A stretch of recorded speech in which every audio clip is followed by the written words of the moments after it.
Everyone, welcome to my channel. I hope you all are doing good. So guys, आज हम discuss करने वाले हैं आईसीएसई का केमिस्ट्री का स्पेसिमेन पेपर सेमेस्टर 2 के लिए। सेमेस्टर 1 के लिए हम ऑलरेडी डिस्कस कर चुके थे, उसका हम लोगों ने जो एक्चुअल पेपर आया था वो भी डिस्कस कर लिया था। और नए साल में नई वीडियो में हम लोग अब सेमेस्टर 2 के लिए डिस्कस करने वाले हैं। चलिए वीडियो स्टार्ट करते हैं। जैसा कि अगर इस पेपर और सेमेस्टर 1 के पेपर में अगर हम डिफरेंस देखें तो मार्क्स वाइज सेम है, टाइम वाइज सेम है, बट थोड़ा सा पैटर्न में चेंज है। वो वाला पेपर कम्प्लीटली ऑब्जेक्टिव था, इसमें हमारा थोड़ा सब्जेक्टिव पोर्शन भी रहने वाला है। और जो बचे हुए चैप्टर्स थे उनसे ये कॉन्स्टिट्यूट हो रहा है, जिसमें सब्जेक्टिव पोर्शन हमारा आ जाएगा। आपको 10 मिनट्स आपको रीडिंग टाइम मिलेगा। अच्छे से, जैसे मैंने कहा था पहले भी, कि इसे यूटिलाइज करना है, पूरी स्ट्रैटेजी बनानी है, किस तरह से पेपर सॉल्व करना है, कौन कौन से क्वेश्चंस अटेम्प्ट करने हैं उनमें से वो पहले ही सोच के रख लेना। और आपको जैसे ही पता है कि बेस्ट चेक होते हैं, बेस्ट 3 चेक होंगे, तो अगर टाइम बचे तो ज़्यादा भी कर लेना क्वेश्चंस, कोई दिक्कत नहीं है, ठीक है। उसके बाद 2 सेक्शंस में पेपर डिवाइडेड है। सेक्शन ए जो कि 10 मार्क्स का है, 10 MCQs, और सेक्शन बी जिसमें 3 क्वेश्चंस करने हैं 10-10 मार्क्स के। पहले क्या होता था, आपको 4 क्वेश्चंस करने होते थे आउट ऑफ 6, अब आपको 3 करने हैं, ठीक है। तो ये आपका पेपर है सेक्शन ए जो कि MCQs बेस्ड है। इसमें आपको सारे क्वेश्चंस आंसर करने हैं, अटेम्प्ट ऑल क्वेश्चन, ठीक है। स्टार्ट करते हैं डिस्कस करना। क्वेश्चन नंबर 1 क्या कह रहा है? Choose the correct answers to the questions from the given options. Do not copy the question, write the correct answer only, ठीक है। First question, IUPAC name of ethylene is. हमें पता है कि जो हमारी एल्कीन होती है उन्हें हम इलीन नाम से भी डिनोट करते हैं, है ना। जैसे कि इसमें क्या हो गया, हमारी आयोपैक नेम इथिलीन का क्या होता है, इथीन। अब इसमें इथिलीन है तो मतलब या तो ये इथीन होगा या तो ये इथाइन होगा। पर हमें पता है कि इथाइन के लिए जो होता है एसिटिलीन कहते हैं इथाइन को, तो ठीक है, इथाइन को तो एसिटिलीन कहते हैं। तो हमारा इथिलीन किसके लिए हो गया? इथीन के लिए। दैट इज ऑप्शन सी, ठीक है। नेक्स्ट मूव करते हैं। ये एक इजी क्वेश्चन था, साथ ही साथ मैं आपको ये भी बताता चलूंगा क्वेश्चन का लेवल कैसा है। तो this was an easy question, okay. Next one, carbon to carbon double bond is found in.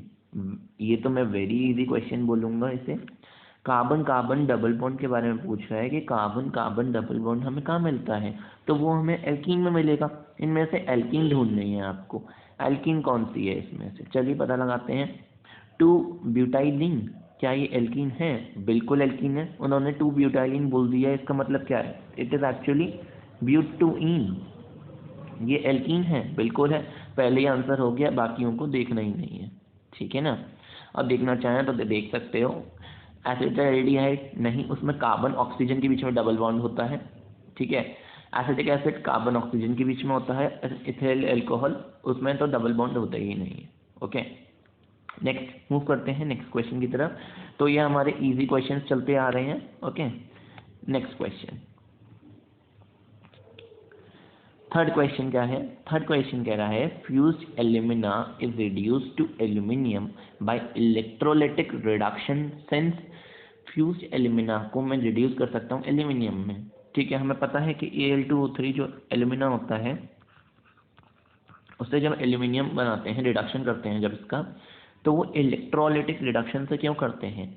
Alumina is highly stable, बिल्कुल ठीक बात है, पहली बात सही हो गई। एल्यूमिना बहुत स्टेबल होता है, और वो जो ऑर्डिनरी रिड्यूसिंग एजेंट्स होते हैं सच एज कोक, इन सबसे रिड्यूस नहीं होता आसानी से, ठीक है। काफ़ी स्टेबल कंपाउंड है ना। ये आपका पेज नंबर 136 में दे रखा है कंसाइज की बुक में, क्योंकि इसकी बहुत ज़्यादा एल्यूमिनियम की एफिनिटी होती है ऑक्सीजन के लिए। आपको पता है एल्यूमिनियम एक पैसिव जो है एक लेयर बना लेता है अपने ऊपर, ठीक है। इस वजह से वो हाईली स्टेबल हो जाता है और हमें इलेक्ट्रोलाइटिक रिडक्शंस का करना पड़ता है, ओके।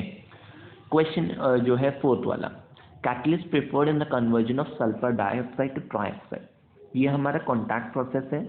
सल्फर डाइऑक्साइड से हमारा सल्फर ट्राइऑक्साइड बन रहा होता है। इसमें हम लोग वैनेडियम पेंटाऑक्साइड का इस्तेमाल करते हैं, V2O5, that is option C, ठीक है। तो हाँ, ये यूज़ करते हैं हम इसमें। नेक्स्ट वन, सब्स्टिट्यूशन रिएक्शन, अच्छा ये भी एक इजी क्वेश्चन है। सब्स्टिट्यूशन रिएक्शन, जो थर्ड वाला क्वेश्चन था आप उसे मॉडरेट कर सकते हैं क्योंकि इसमें थोड़ा सा सोचने का था, तो उसे मॉडरेट में ले सकते हैं। Substitution reaction is a characteristic property of, this is an easy question. Substitution reaction हमें पता है कि हमारे एल्केन्स अंडरगो करते हैं। क्यों भला? एल्कीन्स और एल्काइंस क्यों नहीं करते? क्योंकि एल्कीन्स और एल्काइंस का क्या कहते हैं, अनसैचुरेटेड होते हैं, वो एडिशन रिएक्शन अंडरगो करते हैं, ठीक है। सब्स्टिट्यूशन करते हैं एल्कीन्स, ठीक है। सब्स्टिट्यूशन में क्या होता है, व्हाट इज सब्स्टिट्यूशन? अगर सपोज करो ये हमारा मीथेन है और इसकी रिएक्शन में कर दूं क्लोरीन से लाइट की प्रेजेंस में, HNu, दैट इज लाइट, तो क्या होगा? CH3Cl plus HCl। ये रिएक्शन यहाँ रुकेगी नहीं, आगे भी चलेगी, पर हमने क्या किया, हमने यहाँ पर एक H की जगह एक Cl लगा दिया, ठीक है। तो सब्स्टिट्यूट कर दिया, उसका रिप्लेसमेंट कर दिया, दैट इज सब्स्टिट्यूशन। पर ये अगर हमारा यहाँ पर एल्कीन होता, यह हमारा ये नहीं होता, सपोज करो ये हमारा एल्कीन होता, अगर इस तरह से रिएक्शन हो रही होती एक कुछ कंडीशंस, सेट ऑफ कंडीशंस में, तो ये हमारा एडिशन प्रोडक्ट बन जाता है। It would have been this, ये इस तरह से बन जाता, ठीक है। नेक्स्ट मूव करते हैं, आगे बढ़ते हैं। Gas evolved when dilute sulfuric acid reacts with iron sulfide। Dilute sulphuric acid की रिएक्शन आयरन सल्फाइड के संग करेंगे तो क्या होगा, हमें पता है ये वाली रिएक्शन FeS की रिएक्शन करते हैं जब हम डाइल्यूट H2SO4 से, तो हमारा FeSO4 बनता है और H2S गैस इवॉल्व होती है। H2S गैस वो हमारे को प्रैक्टिकल केमिस्ट्री की अप्रोच से कह सकता है कि a gas evolves, X reacts with so and so to evolve a gas which has a rotten egg smell, rotten egg smell, ठीक है। तो हर गैस की कैरेक्टरिस्टिक प्रॉपर्टी भी पता होनी चाहिए हमारे को, ठीक है। आगे मूव करते हैं। Acid obtained from concentrated nitric acid on reaction with sulfur। Nitric acid की प्रिपरेशन का जो चैप्टर है स्टडी ऑफ कंपाउंड्स, उसमें बहुत अच्छे से रिएक्शन दे रखी है। सल्फर की रिएक्शन कॉन्क नाइट्रिक एसिड से करेंगे तो क्या होगा हमारे को, ये हमारे को पता है nitric acid is a good कैसा एजेंट है, ऑक्सीडाइजिंग एजेंट, ठीक है ना। तो ये बना देगा H2SO4, ये दे देगा हमारे H2SO4, NO2 मिल जाएगी और हमारे को H2O मिल जाएगा, ठीक है। बैलेंस कर लेना, तो हमारा एसिड कौन सा हो गया, सल्फ्यूरिक एसिड, ठीक है ना, हमारा सल्फ्यूरिक एसिड हो गया। नेक्स्ट मूव करते हैं नेक्स्ट क्वेश्चन की तरफ, आई होप इसमें कोई डाउट नहीं होगा। नेक्स्ट वन है हमारा ये hydroxide soluble in excess of ammonium hydroxide. ये हमारा प्रैक्टिकल केमिस्ट्री एनालिटिकल केमिस्ट्री दोनों का मिक्स क्वेश्चन है। कौन एक्सेस ऑफ अमोनियम हाइड्रोक्साइड में सॉल्युबल होता है, हमें पता है जिंक सॉल्युबल होता है, ठीक है। जिंक हाइड्रोक्साइड सॉल्युबल होता है जिससे वो टेट्रा वैलेंसी का सॉल्ट बना लेता है, ठीक है। उसके बाद है केमिकल, तो ये हो गया हमारा easy question. Chemical name of the principal ore of aluminium. अब हमारे को उसने ये नहीं पूछा कि प्रिंसिपल ओर ऑफ एल्यूमिनियम क्या होता है, सबको पता है कि वो बॉक्साइट होता है। उन्होंने कह दिया उसका केमिकल नेम क्या होता है, तो हमें पता है उसका फॉर्मूला क्या होता है, Al2O3.2H2, ठीक है। तो उसका फिर केमिकल नेम क्या हो गया, इतने पार्ट को क्या कहते हैं, एल्यूमिनियम ऑक्साइड, और .H2O है तो मतलब क्या हुआ, हाइड्रेटेड हो गया ये, तो ये हो गया hydrated aluminium oxide, that is option D, ठीक है। Next hydrocarbon which is the green house gas. हमें पता है मीथेन, आंख बंद करके पता कर लो, ग्रीन हाउस गैस हमारी मीथेन होती है ना। इससे हमारे MCQs खत्म हो गए, काफ़ी इजी आए थे, कुछ डरने की बात नहीं है इनमें। अब हम मूव करते हैं सेक्शन बी की तरफ, जिसमें 3 क्वेश्चंस आंसर करने हैं, पर मैं आपको सारे एक के बारे में बताऊंगा, ठीक है। नेक्स्ट है डिफाइन करना है कैटेनेशन। तो हमें पता है कैटेनेशन सेल्फ लिंकिंग प्रॉपर्टी होती है, ठीक है ना, सेल्फ लिंकिंग प्रॉपर्टी होती है कैटेनेशन, ओके इजी थी।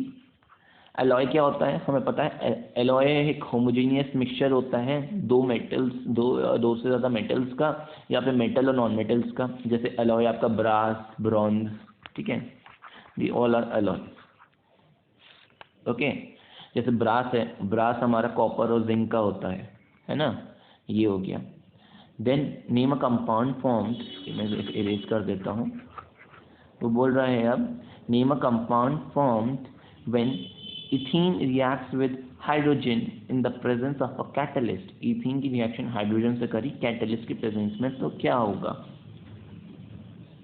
अगर मैं इथीन की रिएक्शन कराता हूँ हाइड्रोजन से,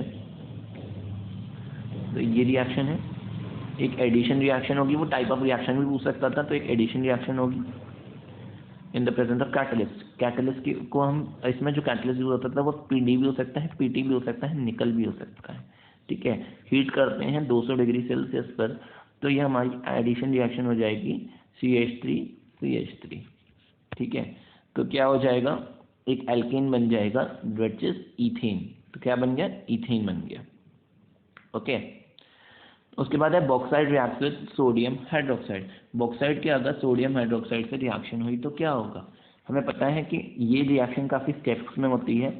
तो बॉक्साइड की रिएक्शन अगर हम सोडियम हाइड्रोक्साइड से करेंगे तो हमारा NaAlO2 बनेगा, NaAlO2 सोडियम एल्यूमिनेट बनेगा, ठीक है ना, या मेटा एल्यूमिनेट बनेगा। नेक्स्ट है स्ट्रक्चरल डायग्राम बोल रहा है वो प्रोपेनल, प्रोपेनल बोल रहा है। प्रोपेनल मतलब क्या बोल रहा है वो, एक एल्डिहाइड। प्रोपेन है तो 3 ये हो गए, अल है तो डबल बॉन्ड H, ये हो गया एल्डिहाइड ग्रुप। बाकी आप वैलेंसी कंप्लीट कर सकते हैं मैं, ठीक है। अब अपना स्ट्रक्चरल डायग्राम बना सकते हैं। स्ट्रक्चरल फॉर्मूला पूछा है उसने, तो स्ट्रक्चरल फॉर्मूला बना सकते हो, मैंने जस्ट ऐसे ही बता दिया है। एथेनोइक एसिड, एथेनोइक एसिड में क्या हो जाएगा, एथेनोइक है, पढ़ना कैसे है, एथेनोइक एसिड यानी कार्बोक्सिलिक एसिड है, तो ये तो आ ही जाएगा C डबल बॉन्ड OH, ये COH ग्रुप तो आ ही गया। एथेनोइक यानी 2 कार्बन है, तो एक तो ऑलरेडी हो गया हमारे पास, एक और हो गया, इसकी वैलेंसी कंप्लीट कर देंगे, ये हमारा एथेनोइक एसिड हो गया। देखो ईथेन के लिए 2 कार्बन हो गए एंड COH ग्रुप भी हो गया, तो हो गया हमारा एथेनोइक एसिड। नेक्स्ट है हमारा 1,2 डाइक्लोरो ईथेन। तो ईथेन है, 2 कार्बन आएंगे, 1 और 2 डाइक्लोरो, 1,2 डाइक्लोरो यानी 1 पर भी क्लोरीन, 2 पर भी क्लोरीन।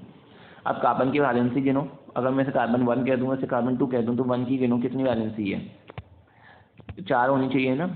1 यहाँ पर है बॉन्ड, 1 यहाँ पर है, और सेकेंड वाले की गिनेंगे तो भी 1 यहाँ पर है, 1 यहाँ पर, यानी दोनों के पास हाइड्रोजन की कमी है, तो यहाँ पर दोनों को हाइड्रोजन दे देंगे, सिंपल बन गया 1,2 डाइक्लोरोथेन। अब ये क्लोरीन को कार्बन से ही जोड़ना, इसे हाइड्रोजन से मत जोड़ देना। बहुत बच्चे ऐसा करते हैं कि कार्बन CH2 कर देते हैं और फिर यहाँ पर ऐसे क्लोरीन जल्दी जल्दी में ऐसे कर देते हैं। तुमने हाइड्रोजन क्लोरीन जोड़ दिया, ये गलत है, ठीक है ना।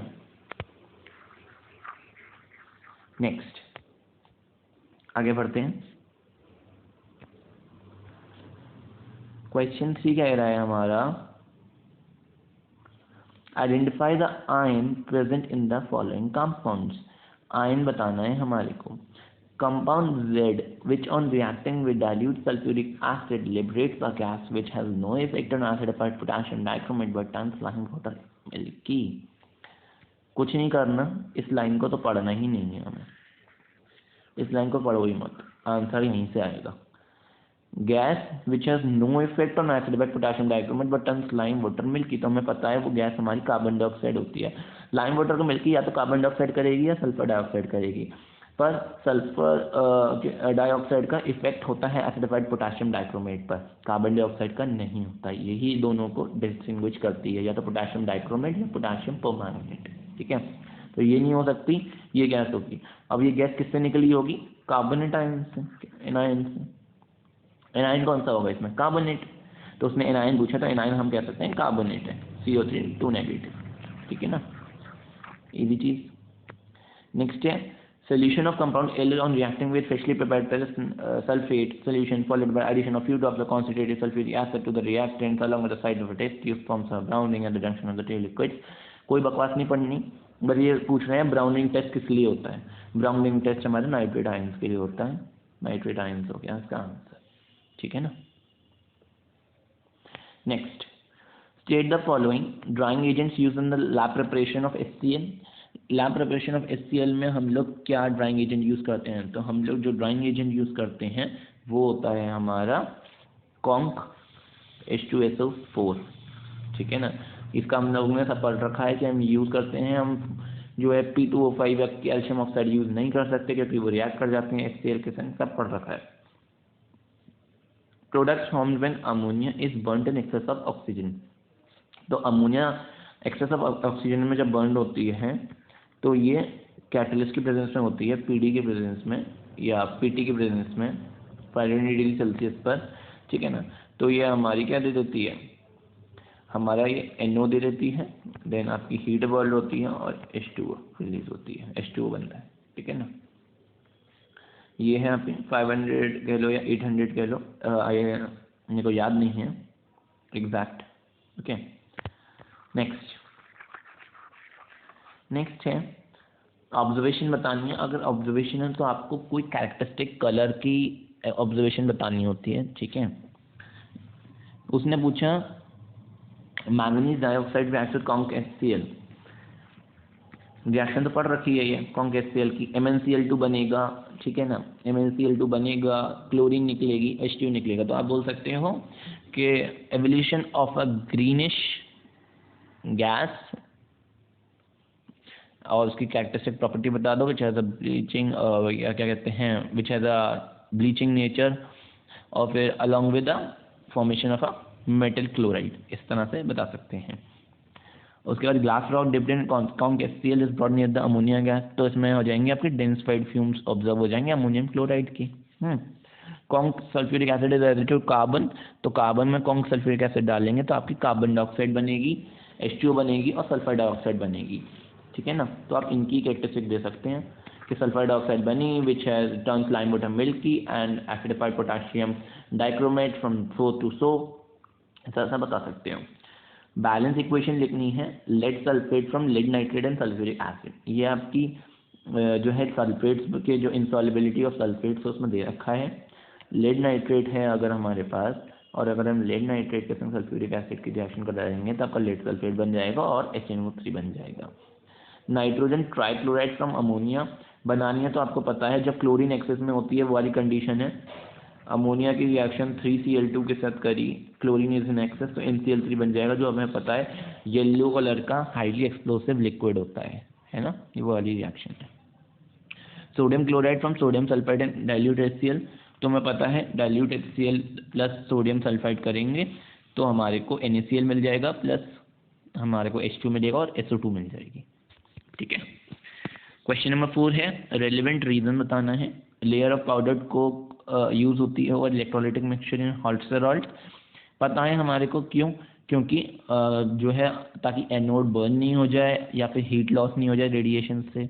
अच्छा एक और चीज़, ट्राई करना कि क्वेश्चंस वाली करो जिसमें ज़्यादा लिखना ना पड़े ताकि आपका टाइम सेव हो सके, ठीक है। अगर आपको क्वेश्चंस नहीं आती हैं, अगर बोला है बैलेंस इक्वेशन आपको नहीं आती तो वाले क्वेश्चन बिल्कुल अटेम्प्ट मत करना, उसमें आधे नंबर का कोई भी वो नहीं होता, ऑप्शन सीधे 0 मिलेगा, ठीक है।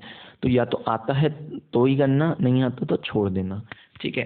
तो अगर आप जो है जैसे ये वाला क्वेश्चन था, ये क्वेश्चन नंबर 3 हर एक कोई नहीं कर सकता, जिसकी अप्रोच अच्छी होगी प्रैक्टिकल की तरफ वही कर सकता है ऐसे। तो ये क्वेश्चन 3 का अवॉइड करने का, अगर आपको ज़रा भी डाउट हो, ज़रा भी संशय हो अपने ऊपर तो मत करना ऐसे, क्योंकि सारा वैसे है बहुत इजी। आपको वन वर्ड लिखने हैं, कार्बोनेट लिखना है, ठीक है, नाइट्रेट आयन लिखना है, स्टेट द फॉलोइंग में लिखने हैं, स्टेट द ऑब्जर्वेशन लिखनी है, कुछ ज़्यादा नहीं लिखना।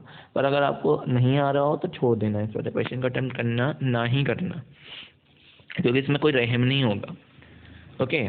सब प्रैक्टिकल केमिस्ट्री की चीज़ें हैं। क्वेश्चन नंबर 4 है रेलिवेंट रीजन देना है। उसका पार्ट बी, ग्रेफाइट एनोड्स को कंटिन्यूसली रिप्लेस क्यों करते हैं, क्योंकि हमें पता है ऑक्सीडेशन हो जाता है, इस वजह से हमारे को जो है रिप्लेस करना पड़ता है उन्हें, ओके। नेक्स्ट मूव करते हैं, अलॉय बताना है मैग्नीशियम और एल्यूमिनियम का। देखो इन्होंने अलॉय पूछ लिया, तो अलॉय वाली जो टेबल थी जो मैंने पहले भी बताई थी कि काफ़ी इंपॉर्टेंट है, वो कर रही हैं। वो ब्रास की कॉम्पोजिशन के लिए पूछ सकते हैं, ब्रॉन्ज की पूछ सकते हैं, ड्यूरेलियम और मैग्नीशियम तो पूछ ही लिया है उन्होंने, ठीक है। स्टेनलेस स्टील की सबकी पूछ सकते हैं वो। मैग्नीशियम एल्यूमिनियम किसकी होती है हमें पता है, वो मैग्नीशियम की होती है। मैग्नीशियम, मैग्नीज, एल्यूमिनियम, कॉपर, ये हमारी ड्यूरेबल की होती है। इसकी जो क्या कहते हैं प्रॉपर्टीज़ होती हैं यूटेंसिल्स वगैरह इन सब में, ये भी पता कर एयरक्राफ्ट की बॉडी बनाने में सबसे इंपॉर्टेंट एयरक्राफ्ट्स में ये पता होना चाहिए। टर्म्स बतानी है, वन वर्ड क्वेश्चन है। एक्सपेरिमेंट जो हाई सॉल्युबिलिटी के लिए होता है हमें पता है फाउंटेन एक्सपेरिमेंट होता है। Method use to correct HCl, upward displacement of air क्योंकि हेवियर होती है ऐसे। इलेक्ट्रोड जहाँ पर रिडक्शन होता है हमें पता है एनोड पर हमेशा ऑक्सीडेशन होता है, कैथोड पर हमेशा रिडक्शन होता है। ठीक है, तो रिडक्शन कहाँ होता है? कैथोड पर। कंप्लीट करने टेबल, नाइट्रोजन डाइऑक्साइड, वाटर और ऑक्सीजन रिएक्टेंट्स हैं जिसमें, तो हमारा कौन सा प्रोसेस होता है? ये हमारा ऑस्वाल्ट प्रोसेस होता है और एसिड बनता है nitric acid. Oleum water sulphuric acid बन रहा है तो हमारा प्रोसेस है कॉन्टैक्ट प्रोसेस। बहुत ही इजी क्वेश्चन, मतलब कुछ दिमाग लगाने का ही नहीं है। क्वेश्चन नंबर 5 कह रहा है बैलेंस केमिकल इक्वेशन देनी है to show the concentration of ore in Bayer's process. Concentration of ore के बारे में बताना है, उसके लिए इक्वेशन देनी है। Sodium aluminate to aluminium hydroxide, sodium aluminate को एल्यूमिनियम हाइड्रोक्साइड में कैसे कन्वर्ट करेंगे? वाटर से रिएक्शन कर देंगे इसकी प्लस H2O और कूलिंग कर देंगे उसकी 50 डिग्री सेल्सियस तक, तो हमारा NaOH बन जाएगा प्लस AlOH होल थ्राइस बन जाएगा। अब आगे वो रिएक्शन कह रहा है एल्यूमिनियम हाइड्रोक्साइड टू एल्यूमिना, तो इसको हीट करेंगे अगर हम 1000 डिग्री सेल्सियस तक, तो हमारा यहाँ पर एल्यूमिना बन जाएगा Al2O3। ठीक है, कुछ नहीं था ज़्यादा। नेक्स्ट है करेक्ट आंसर देना है ब्रैकेट से। Catalyst use in oxidation of ammonia, platinum होता है। ठीक है, product from the ammonia reaction oxygen is, हमारा नाइट्रिक ऑक्साइड बनती है NO। ठीक है, उसके बाद है ऑर्गेनिक कंपाउंड्स के बारे में पूछ रहा है। 3 कार्बन एटम उस फंक्शनल ग्रुप से कार्बोक्सिलिक एसिड, कार्बोक्सिलिक एसिड उसका फंक्शनल ग्रुप हो गया। ठीक है, 3 कार्बन है, 3 कार्बन होगा 1 2 3, क्या हो गया ये हमारा propanoic acid. Easy. First homolog whose general formula है CnH2n, ये किसका होता है? CnH2n, ये हमारा एल्कीन्स का होता है और एल्कीन में पहली एल्कीन कौन सी होती है? Ethene, simple as that. Compound formula complete chlorination of ethyne, ethyne की कंप्लीट क्लोरीनेशन करेंगे तो इथाइन जो होती है अगर इसकी क्लोरीनेशन करी तो पहले तो इसका CH2Cl CH2 double bond CH2Cl बनेगी। ठीक है, सॉरी आई एम सॉरी मैं ज़्यादा कर दिया, CH double bond CH Cl CS, पहले तो ये बनेगा, फिर और कंप्लीट होगी तो एक बॉन्ड और टूटेगा, इसमें से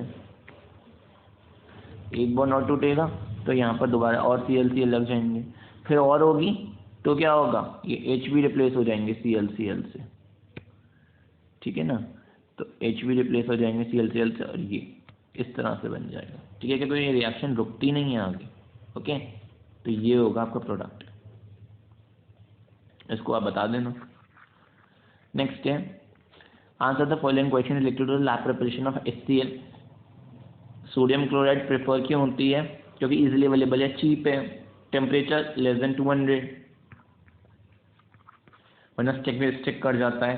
केमिकल इक्वेशन कैसे लिखते हैं? आपको पता है NaCl और H2SO4 की रिएक्शन करेंगे लेस देन 200 डिग्री सेल्सियस पर, तो NaHSO4 बनेगा प्लस HCl बन जाएगी, है ना। इजी था, कोई मुश्किल की बात नहीं है, कोई समस्या की बात नहीं है ना। लास्ट क्वेश्चन, 6 में से 3 करने हैं, कितनी 14 चॉइस मिल रही है, इससे ज़्यादा क्या आसान होगा पेपर। लास्ट क्वेश्चन है डिस्टिंग्विश करना है डाइल्यूट HCl को और NaCO3 को सिल्वर नाइट्रेट से। ये क्वेश्चन नहीं करो तो अब ज़्यादा अच्छा रहेगा अगर नहीं आता हो तो। ठीक है, ये जो वाले क्वेश्चन होते हैं ना नंबर कटने वाले चांसेस होते हैं इनमें, तो नहीं करो तो ज़्यादा अच्छा रहा करेगा इन क्वेश्चंस को, अगर नहीं आता है तो। जिन्हें आता है तो उनके लिए तो बहुत स्कोरिंग क्वेश्चंस हैं ये। तो सिल्वर नाइट्रेट से करेंगे तो कार्डिवाइट प्रेसिपिटेट देता है HCl के साथ, जो कि सॉल्युबल होता है एक्सेस ऑफ अमोनियम हाइड्रोक्साइड में। ठीक है, डिस्टिंग्विश कर सकते हो। HCl H2SO4 में लेड नाइट्रेट की H2SO4 से रिएक्शन कराएंगे, इनसॉल्युबल लेड सल्फेट का प्रेसिपिटेट मिलेगा। ठीक है, इसका आगे बेरियम से टेस्ट भी हो सकता है। वन वर्ड देना है naturally occurring minerals from which metals are extracted. Ores, हमें पता है all ores are minerals but all minerals are not ores. Organic compound इनका सेम मॉलिक्यूलर फॉर्मूला पर डिफरेंट स्ट्रक्चर फॉर्मूला होता है, क्या होता है? आइसोमर्स, है ना। ABC केमिकल प्रॉपर्टीज है सल्फ्यूरिक एसिड की। अब बताना कौन सी प्रॉपर्टीज कौन सी है। KNO3 और H2SO4 के संग KHSO4 दे रहा है, तो इसमें क्या कर रहा है? वो एक नॉन वोलेटाइल एसिड का काम कर रहा है। ठीक है ना, उसके बाद सुक्रोज के संग रिएक्शन कर रहा है, सुक्रोज से 12C+11H2O दे रहा है, तो क्या है, डिहाइड्रेटिंग एजेंट का काम कर रहा है, पानी निकाला है सुक्रोज से, ये थी और पानी निकाल दिया, तो डिहाइड्रेटिंग एजेंट का काम कर रहा है ना। S+H2SO4 के संग मिलकर ये SO2 दे रहा है, S से उसने SO2 दे दी, तो क्या हो रहा है, एडिशन ऑफ ऑक्सीजन, ठीक है। तो क्या काम कर रहा है, ऑक्सीडाइजिंग एजेंट का काम कर रहा है ना। और वैसे देखो तो सल्फर 0 ऑक्सीडेशन स्टेट में है और यहाँ +4 में है, ओके। तो 0 से +4 इंक्रीज इन ऑक्सीडेशन स्टेट हो गई। नेक्स्ट है लास्ट है CnH2n+2। एल्काइन का जनरल फॉर्मूला क्या होता है, CnH2n-2। आयुपैक नेम क्या होगा, इसका इथाइन है तो इसका क्या होता है, इथीन। इसे मार्श गैस कहते हैं और एल्कीन को क्या कहते हैं कॉमनली, इथिलीन। हो गया पेपर सॉल्व, कोई दिक्कत की बात नहीं थी, ठीक है ना।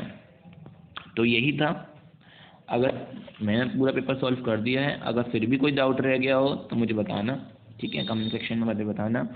चैनल पर नए हो तो चैनल को लाइक करना, शेयर करना अपने दोस्तों के साथ और सब्सक्राइब करके ज़रूर जाना, आपकी तरफ फैला देना सबके साथ, ताकि और भी ज़्यादा मैं ऑथेंटिक और यूज़फुल कंटेंट आपके लिए ला सकूँ।